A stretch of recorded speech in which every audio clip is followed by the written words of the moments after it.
Alright, so welcome back to Cooking with Cory G. This is Borscht Part 2. So the beets have already cooked. So we'll come over here and I will show you the beets.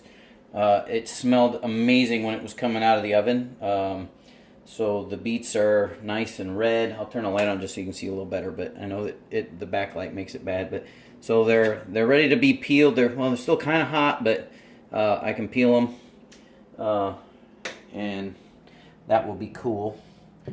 So, it is 1 medium onion chopped, 2 whole carrots peeled and sliced, and then 2 medium celery sticks also sliced. Now, I use white onions because they taste better, in my opinion. That's my opinion. I like white onions. Yellow onions are just as good, but when I make soup, I want it to have a taste and be really flavorful. So I got these. I got white onion and just use that because I like it better. But you could use red onions too if you like a sweeter taste. You could use some red onions.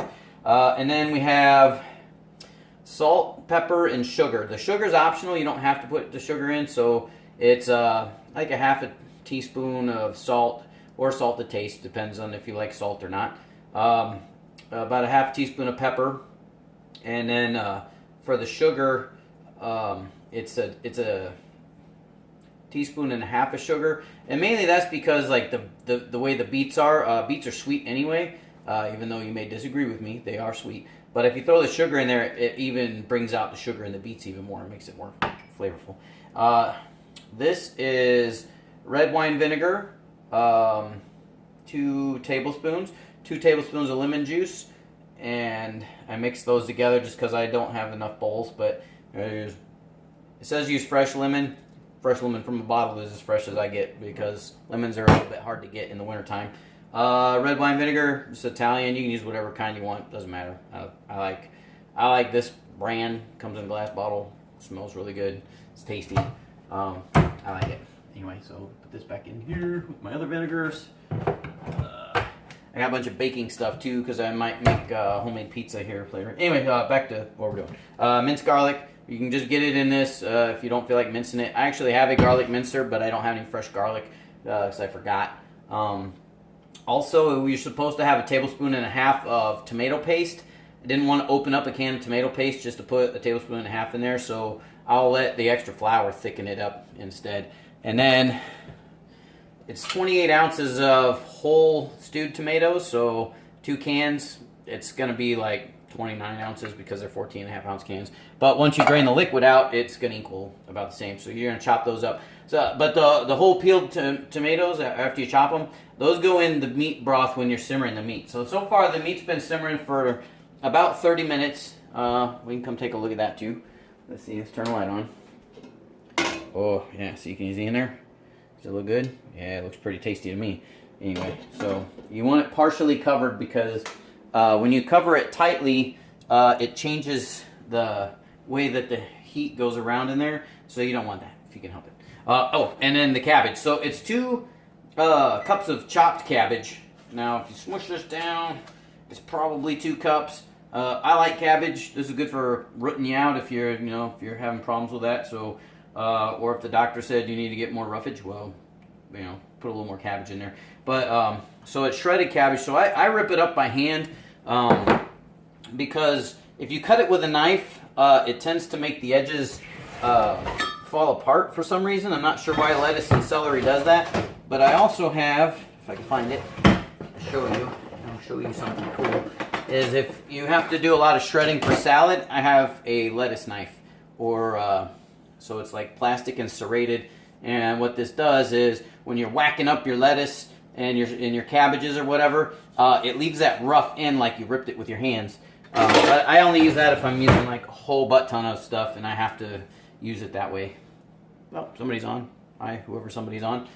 So anyway, so you're going to take all of your vegetables, clear that off, so it's saying that it has simmered for 30 minutes. You're going to flop your cabbage in there. You're going to take your big giant bowl of vegetables. And feel free to like PM me or make a comment on my YouTube page if you want the recipes for any of the things that I make. I know I'm kind of bad about saying how much ingredients are in stuff. I'm trying to get a little bit better at that. All right, put our dry stuff in there. Put our freaking garlic in there. I love the smell of garlic. Makes your mouth water. I lived in California for a while. If you go to California and you go up to garlic country, they have garlic ice cream. It may sound gross, but it's actually pretty tasty. Anyway, and then our vinegar lemon juice mix right here. And I will be washing all of these up. Okay, so put all of that in there now. So what you have to do, and I did a little bit of that early because it's soup. It doesn't necessarily really matter. But a lot of times you might want to hold off on putting the salt or the stronger herbs in there. So you're supposed to simmer this for another 30 minutes with just the vegetables and then put all your spices and stuff in there. But I like my stuff to have flavor and be very tasty, so I put it in a little bit early. The beets are still, yes, Dave or Adam, I can touch pretty hot things and pull logs out of the fire, whatever. Good heat resistance. But anyway, I will peel and slice these to put in there later. But the last thing that goes in is the beets. So after you put the beets in, when everything else is done, so it's going to simmer another 30 minutes with the lid on, kind of cockeyed a little bit. It's going to simmer for another 30 minutes, and then we're going to put the beets in. Now, like I said, normally you would put all the other ingredients in when you add the beets, and then simmer it for like another 15 minutes and let all those flavors mix in there. But no, I don't care. It's soup.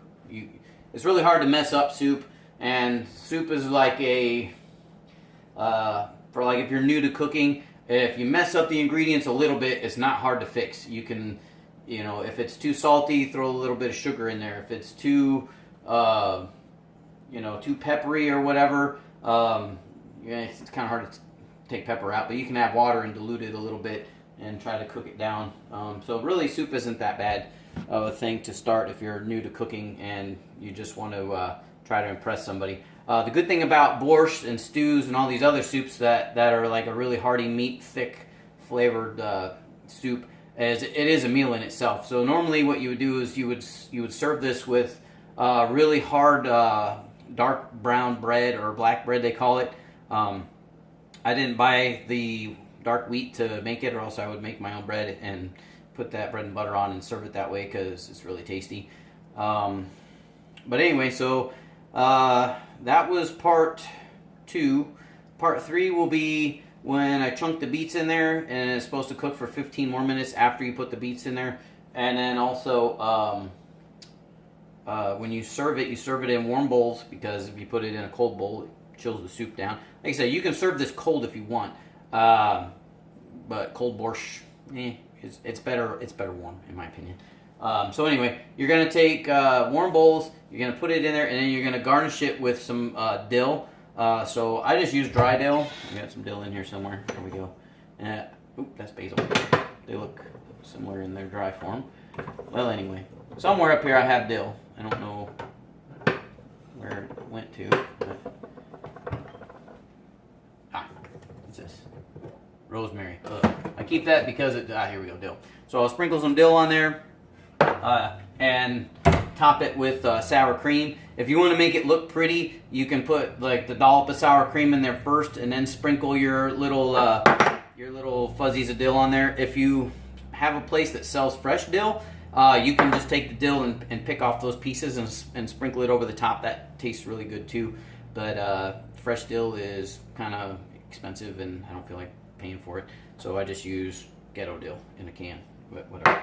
So anyways, that is this part, which I think was it's only 10 minutes. That's not too bad. So we're going to let that cook for another 30, and then I'm going to peel and skin and slice the beets, and then I will add that in and let it simmer for 15 minutes. And then, because a lot of you don't ever get to see like the finished product, what I'll do is when it's all done, I will put it in a nice pretty warm bowl, and I will update with that so you can see what it looks like when it's all cooked. Let me see. Did I have anything else I was going to go over? Nope, that was it. So I will see you guys in about 45 more minutes.